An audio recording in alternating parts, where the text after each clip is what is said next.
आदाब, मैं नीता सिंह हाजिर हूं हिंदुस्तान की सियासी, समाजी और इक्तिसादी सूरत हाल पर खास प्रोग्राम लेकर। यह है इंडिया। हमारे इस खास प्रोग्राम में आज बात बर्ड फ्लू, उसके प्रिकॉशंस और चैलेंजेस की। जी हां, इन दिनों हर तरफ बर्ड फ्लू की बात हो रही है। अभी कोविड-19 पैंडेमिक से निजात भी नहीं मिल पाई है कि बर्ड फ्लू के वायरस का खौफ मंडराने लगा है। बर्ड फ्लू या एवियन इन्फ्लुएंजा एक जूनोटिक बीमारी है जो ज्यादातर जानवरों में पाई जाती है। कभी कभी इसका इन्फेक्शन इंसानों में भी देखने को मिलता है। यह इन्फ्लुएंजा दरअसल एक तरह का वायरस है जो चिड़ियों में हवा के जरिए एक दूसरे से फैलता है। इसी मौजू पर, इन्फेक्शन पर बात करने के लिए हमारे साथ स्टूडियो में मौजूद हैं दो खास मेहमान, district animal husbandry officer doctor Chanchal Bhattacharya ji और zoonotic and other infectious diseases के nodal officer doctor Rahul Pawar ji. आप दोनों का अपने प्रोग्राम में वेलकम करते हैं। नमस्कार। Welcome to the studio doctors. Doctor Bhattacharya, आपसे जानना चाहेंगे कि अभी तक कोविड-19 पैंडेमिक का खतरा टला नहीं है, निजात नहीं मिली है और दस्तक दे दी है बर्ड फ्लू ने। तो एनिमल हस्बेंड्री के लिए बात करें तो कितना बड़ा चैलेंज है? एनिमल हस्बेंड्री के लिए बर्ड फ्लू वाकई में एक बड़ा चैलेंज है, लेकिन मैं एक चीज़ ज़रूर बताऊंगा। इंडिया में बर्ड फ्लू का फर्स्ट इंसिडेंस हुआ था 2006 में। तो 2006 में जब ये इंसिडेंस हुआ था, हम लोग इतना प्रिपेयर्ड नहीं थे, हमें इतना पता नहीं था किस तरह से इसको कंट्रोल करें, किस तरह से ये कंटेनमेंट करें। वायरस हमारे लिए अननोन था। वायरस की जो एपिडेमियोलॉजी है वो भी हम नहीं जानते थे। वायरस की जो डिजीज डायनामिक्स है उसके बारे में भी हम इतने वाकिफ नहीं थे। तो एपिडेमियोलॉजिकल पॉइंट ऑफ व्यू से आज मैं 2021 में बैठ के ये बोल सकता हूँ, ये वायरस का पूरा मूवमेंट को हमने प्रॉपर स्टडी किया है। इसकी जो पैथोजेनेसिटी है, मतलब इससे जिस तरह से स्प्रेड होता है, जिस तरह से पक्षियाँ मरते हैं, वो पूरे जानकारी आज के दिन में हमारे पास है। तो एक पॉइंट ऑफ व्यू से मैं ये कह सकता हूँ, आज के दिन में हम लोग अपने आप को काफी हद तक प्रिपेयर कर लिए हैं। अगर हमारे पास खबर आएगा जो बर्ड फ्लू है तो वो हम बहुत जल्दी कंट्रोल और कंटेनमेंट कर सकते हैं, जो 2006 में बैठ के हम नहीं कर पाते। तो इसका मतलब आपकी तैयारियां पूरी हैं, पूरी तरह से प्रिपेयर्ड हैं, डरने की जरूरत नहीं है, कोई जरूरत नहीं है, कोई थ्रेट नहीं है। डॉक्टर पवार, किस तरह के सिम्टम्स दिखाई देते हैं अगर ये बर्ड फ्लू होता है? तो बर्ड्स में किस तरह की बीमारी है और किस तरह के सिम्टम्स दिखाई देते हैं?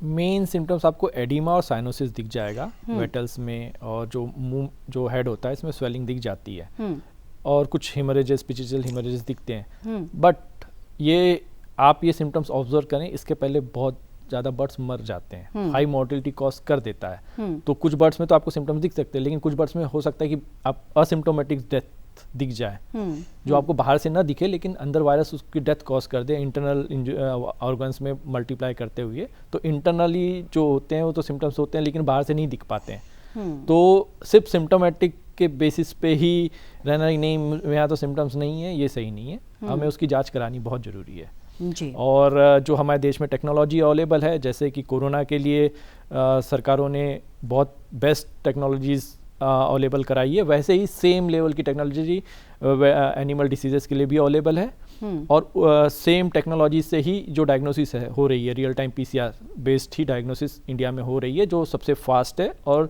सबसे सही तरीका है उसकी को यानी डिफ्रेंशिएट करने का, स्ट्रेन टू स्ट्रेन, और बहुत फास्ट है, तो जिससे रिजल्ट भी बहुत जल्दी आ जाते हैं। तो ये तो बात हो रही है बर्ड फ्लू की। डॉक्टर भट्टाचार्य, मैं आपसे एक बार फिर से ये zoonotic disease other than bird flu के बारे में जानना चाहूँगी कि क्योंकि घरों में लोग बहुत पालते हैं जानवरों को। अगर हम बात करें तो बर्ड्स भी पालते हैं, बाकी और दूसरे एनिमल्स भी। तो किस तरह की सावधानियां बरतनी चाहिए? किस तरह की डिजीज़ हो सकती हैं? किस तरह के सिम्टम्स दिखाई दें तो रिपोर्ट करना चाहिए? क्या स्टेप्स लेने चाहिए? देखिए, जूनोटिक डिजीज बहुत सारे होते हैं। बेसिकली घर पे हम लोग जो सबसे ज़्यादा पालते हैं वो तो कुत्ते और बिल्ली, बिल्कुल ठीक है ना। तो सबसे कॉमन जूनोटिक डिजीज जो है वो है रेबीज जी। तो रेबीज के लिए, रेबीज एक वैक्सीन प्रिवेंटेबल डिजीज है। तो रेबीज के लिए कुत्ते बिल्ली जो भी हम घर पे पाले ना, उसको प्रॉपर्ली वैक्सीनेशन करना चाहिए। फिर दूसरे टाइप का भी वैक्सीनेशन जो है, जो 7-in-1 9-in-1 वैक्सीनेशन जो कुत्ते में होता है वो करवाना चाहिए। जिससे मान लीजिए लेप्टोस्पाइरोसिस करके एक बहुत ही डेंजरस बैक्टीरियल डिजीज़ है जो जूनोटिक डिजीज़ है, वो भी डॉग की यूरिन के माध्यम से कभी कभी ह्यूमन बीइंग में ट्रांसमिट होते हैं। तो वैक्सीनेशन अगर हम प्रॉपरली करवा के रखें और अगर घर पे हमारा पेट है तो हम प्रॉपरली हाइजीन सैनिटेशन मेंटेन करें। जैसे डॉग को हमने टच किया है, डेफिनेटली डॉग एक फैमिली मेंबर होता है, हमें प्रॉपरली हाथ को वॉश करना चाहिए। ऐसे अनवॉश्ड हैंड में हमें कोई खाना नहीं खाना चाहिए। कभी कभी हमने एक चीज़ देखा है, नोटिस किया है, जो एक बर्तन से ही डॉग भी खाना खा रहे हैं, बच्चे भी खाना खा रहे हैं, वो सब चीज़ अवॉइड करना चाहिए। थोड़ा हाइजीन सैनिटेशन, अपना जो सेफ्टी है उसको प्रॉपरली मेंटेन करना चाहिए। डॉग को प्रॉपरली डीवॉर्मिंग, कैट और डॉग को डीवॉर्मिंग मतलब जो कीड़े की दवाई है, पेट में जो कीड़ा होता है, कीड़े की दवाई देना चाहिए। उस तरह से हम बहुत कंट्रोल, ये बीमारी को बहुत कंट्रोल कर सकते हैं। पक्षी में कुछ बीमारी होती है जैसे क्लामिडियोसिस होती है, बट वो बहुत रेयर है, वो इतने थ्रेट परसेप्शन उसका बहुत कम है, तो बहुत ज़्यादा घबराने की कोई ज़रूरत है नहीं। जूनोटिक डिजीज़ को हम आसानी से कंट्रोल कर सकते हैं, हमारे पास तरीका है। डॉक्टर पवार, अगर हम बर्ड्स की ही बात करें तो बर्ड्स भी बहुत ज़्यादा पाली जाती हैं घरों में और बच्चे हाथ में लेते हैं, उनके आसपास घूमते हैं। क्या उनको भी कुछ प्रिकॉशंस या इस तरह के स्टेप्स लेने की ज़रूरत है? इन्हें प्रिकॉशंस लेने की बहुत ज़्यादा ज़रूरत है। देखिए, अगर आपके घर में कोई कैप्टिव बर्ड है, आप ये ना समझें कि वो बर्ड फ्लू उसको हो ही जाएगा या उसको बर्ड फ्लू ही है, ये रॉन्ग नोशन है। हाँ, लेकिन आपको सतर्क रहना चाहिए, सावधानी बरतनी चाहिए। जैसे आप बाहर जा रहे हैं, आप चिकन मार्केट जा रहे हैं, अंडे ला रहे हैं, तो आप अपने बर्ड्स को हैंडल करने के पहले अपना सैनिटाइजेशन करें, जिससे आप कैरियर, इनडायरेक्ट कैरियर ना बने उस वायरस को उस बर्ड्स तक लाने के लिए। क्योंकि एक बर्ड है वो एक कन्फाइंड प्लेस में है, तो उसके पास ऐसा कोई सोर्स नहीं है कि वायरस को आ जाए। हाँ, लेकिन हम इनडायरेक्ट सोर्स हो सकते हैं, वायरस कैरी करते हुए उसको इन्फेक्शन दे दें। तो हमको हमारी जिम्मेदारी समझते हुए अपने प्रिकॉशंस फॉलो करने हैं, प्रॉपर सैनिटाइजेशन करना है। अगर हमने रॉ मीट टच किया है या हैंडल करना है अपने किचन में, तो अपने हाथ धोने हैं, साफ रखने हैं, उसके बाद ही किसी और चीज़ को या इस्तेमाल करना है। क्योंकि जब रॉ मीट हैंडल करते हैं तो अगर बाय चांस वो पॉजिटिव है तो रिस्क हो सकता है कि वो वायरस आपके पक्षी को लग जाए जो आपके घर में। तो इसीलिए हमने सैनिटाइजेशन उसमें बहुत अहम हो जाता है।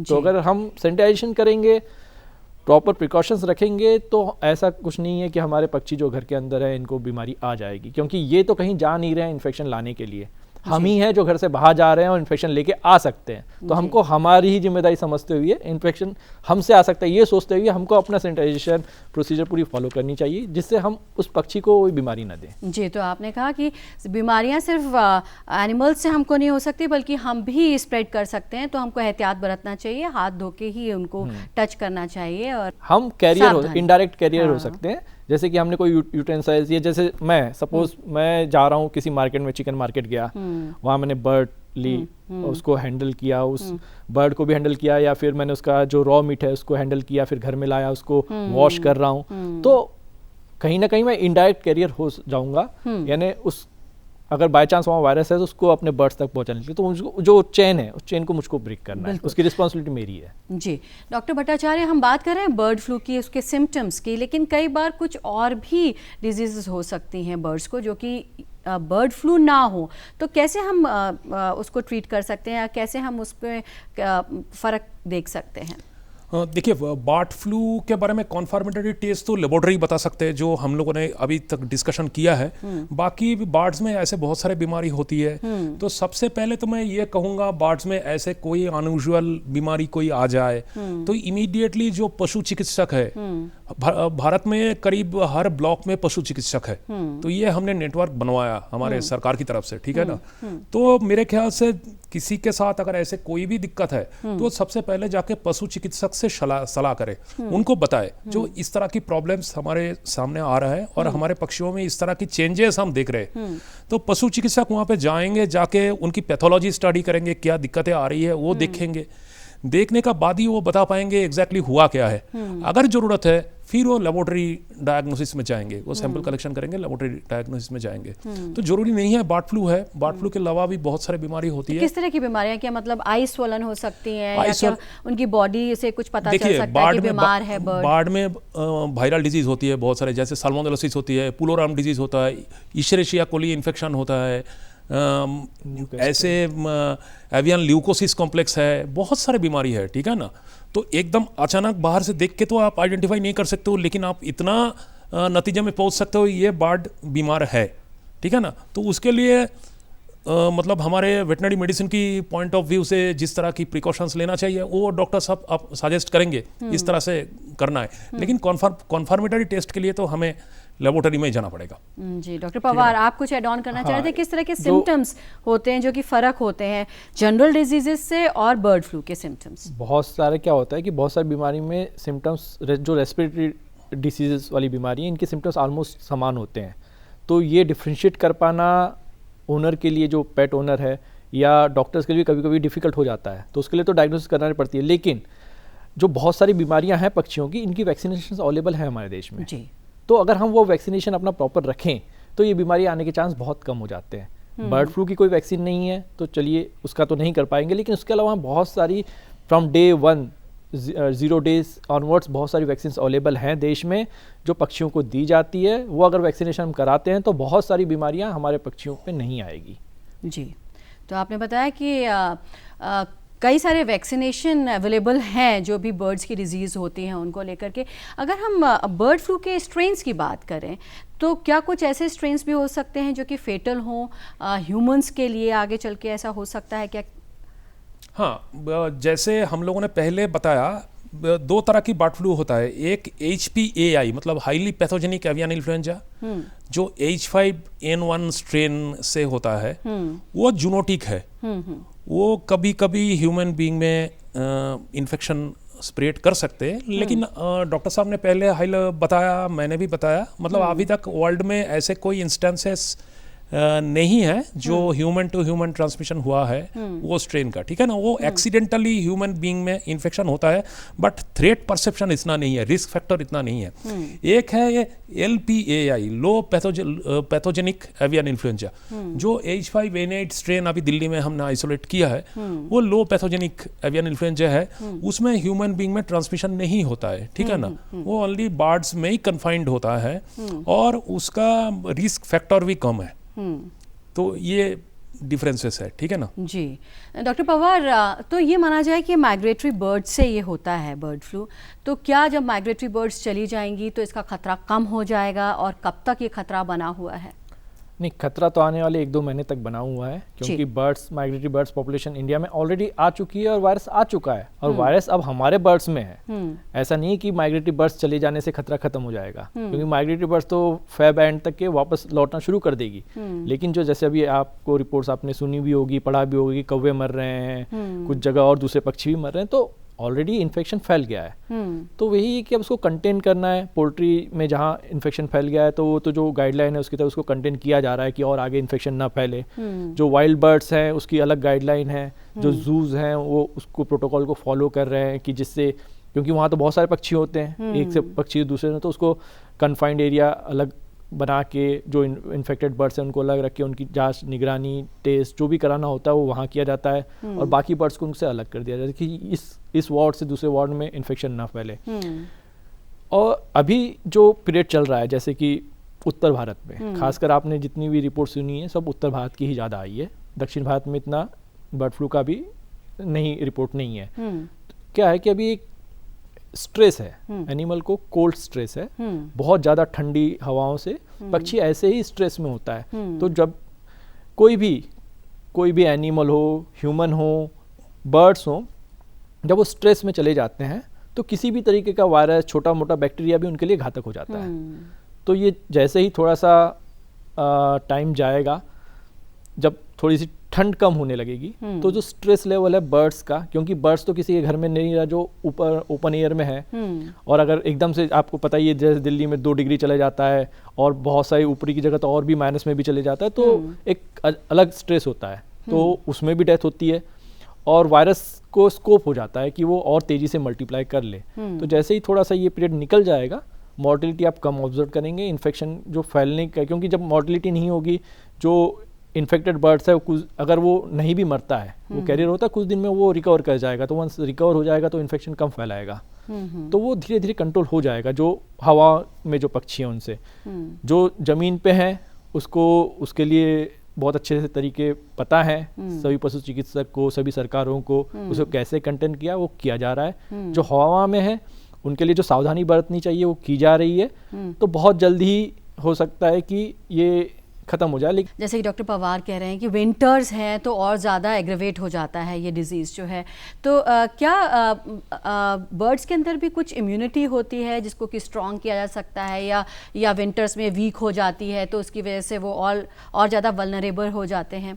बिल्कुल, जैसे डॉक्टर साहब ने बताया, जैसे ही विंटर ऑनसेट होता है, टेम्परेचर लो होता जाता है, तो टेम्परेचर के वजह से बॉडी स्ट्रेस में आ जाता है। जैसे बॉडी स्ट्रेस में आ जाएंगे तो बॉडी की जो इम्यूनिटी है, बेसिक इम्यूनिटी जो है, बेसिक इम्यूनिटी के ऊपर एक डायरेक्ट इफेक्ट आता है। बर्ड्स में बर्सा फेब्रिसियस करके एक ऑर्गन होता है जहाँ से उसकी बेसिक इम्यूनिटी तैयार होता है। तो कभी कभी ठंड के वजह से हो सकता है वो जो ऑर्गन है वो ऑर्गन के ऊपर डायरेक्टली इफेक्ट आ जाता है, इन्फ्लेमेटरी प्रोसेस शुरू हो जाता है, सो इम्यूनिटी रिड्यूस हो जाता है। और जैसे ही हमारे इवन ह्यूमन बॉडी में भी जैसे ही हमारी इम्यूनिटी रिड्यूस हो जाएगा, ऐसे ही बैक्टीरियल डिजीज, वायरल डिजीज हमें बहुत आसानी से काबू कर लेते हैं। तो इसलिए आप अगर मतलब सीजन वाइज स्टैटिस्टिकल डेटा देखोगे तो बर्ड्स की सबसे ज़्यादा मोर्टेलिटी होती है एकदम पीक विंटर में।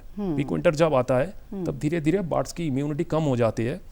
ये इम्यूनिटी को हम एनहांस कैसे कर सकते हैं? ये इम्यूनिटी को हम एनहांस तभी कर सकते हैं जब हम बर्ड्स को कुछ बेसिक विटामिन्स खिलाएंगे, कुछ इम्यूनिटी एनहांसर खिलाएंगे, कुछ एंटीऑक्सीडेंट्स खिलाएंगे। बेसिकली इस तरह की मेडिसिन मार्केट में अवेलेबल है, वेटनरी मेडिसिन में इस तरह की मेडिसिन अवेलेबल है।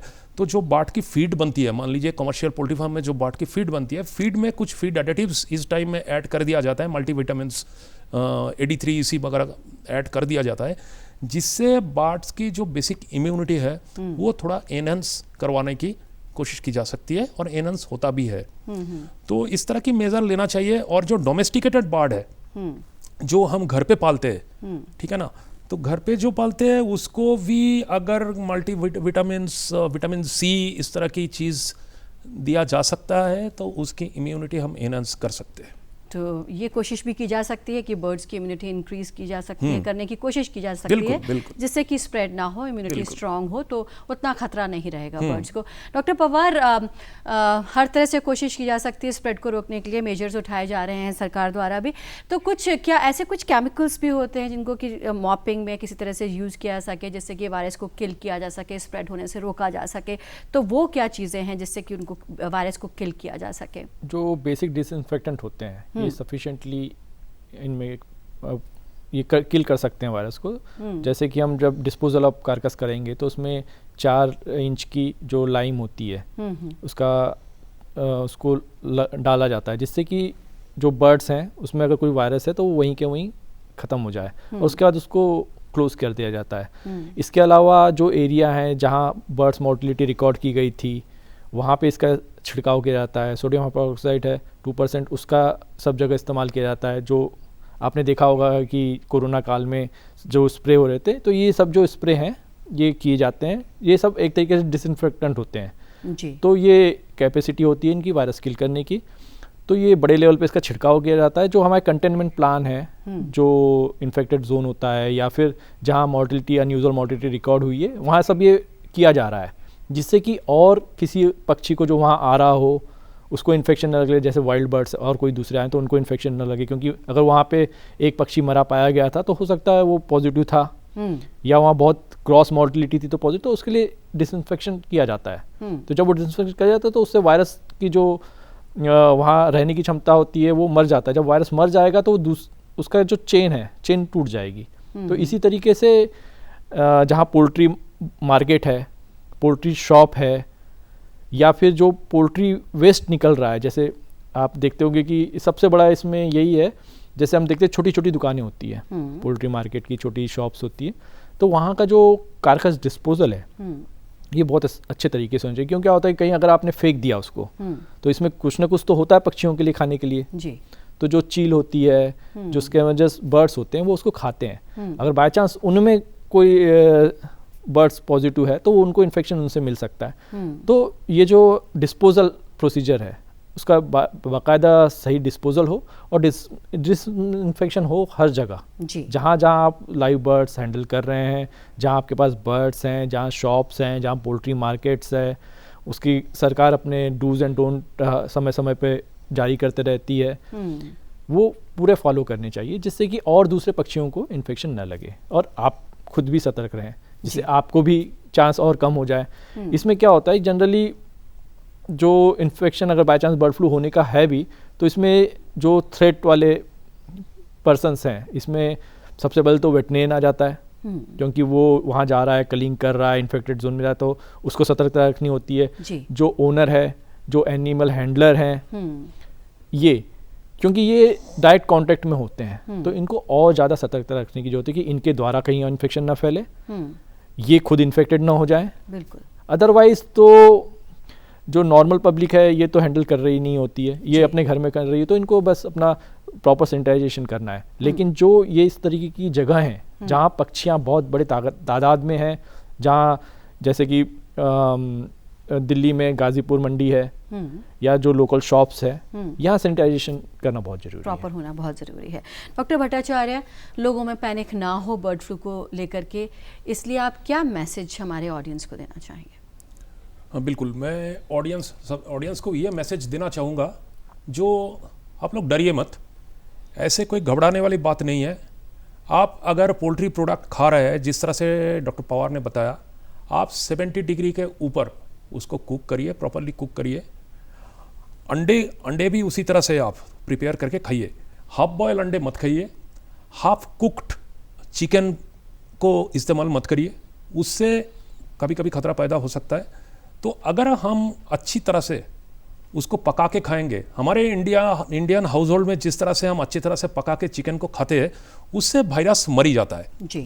ठीक है, तो ऐसे कोई खतरे की बात नहीं है। आप खूब चिकन खाइए, आप खूब अंडे की इस्तेमाल करिए, ऑमलेट खाइए, लेकिन जिस तरह से हम प्रिकॉशनरी मेजर बताया, उसी को मद्देनजर रखते हुए प्रॉपरली, जैसे आप बाजार से जब चिकन प्रोडक्ट लाएंगे, आप अपना हाथ सही ढंग से धोइए, उसको साफ करिए प्रोडक्ट्स को, फिर अबव 70 डिग्री सेंटीग्रेड में उसको अच्छी तरह से आप कुक करिए, ठीक है ना? बिल्कुल। डॉक्टर पवार, आप किस तरह का मैसेज देना चाहेंगे? जैसे डॉक्टर साहब ने बताया, इस्तेमाल कीजिए, खाइए, डरिए मत, लेकिन जो प्रॉपर बेसिक सैनिटाइजेशन है उसको फॉलो कीजिए। जो मेथड बताई गई है कुक करने की, उसको फॉलो कीजिए। और इंडिया में एक रीज़न ये भी है कि ह्यूमन पॉपुलेशन में कभी नहीं पाएगा, क्योंकि जो इंडिया की फीडिंग हैबिट है, हम हर चीज़ उबाल के पका के ही खाते हैं जी। जो कि कुछ कंट्रीज़ में नहीं है, जैसे चाइना में कच्ची चीज़ खाई जाती है। तो इंडिया की जो बेसिक हैबिट है, उसके कारण भी बहुत सारी बीमारियाँ नहीं पनप पाती, नहीं फैल पाती। तो ये हमारी जो कल्चर है, इसी के कारण हम बहुत सुरक्षित हैं। और हम जो चिकन खा रहे हैं उसे खाइए, अंडे को खाइए, लेकिन पका के अच्छी तरीके से, तो कोई खतरा नहीं है।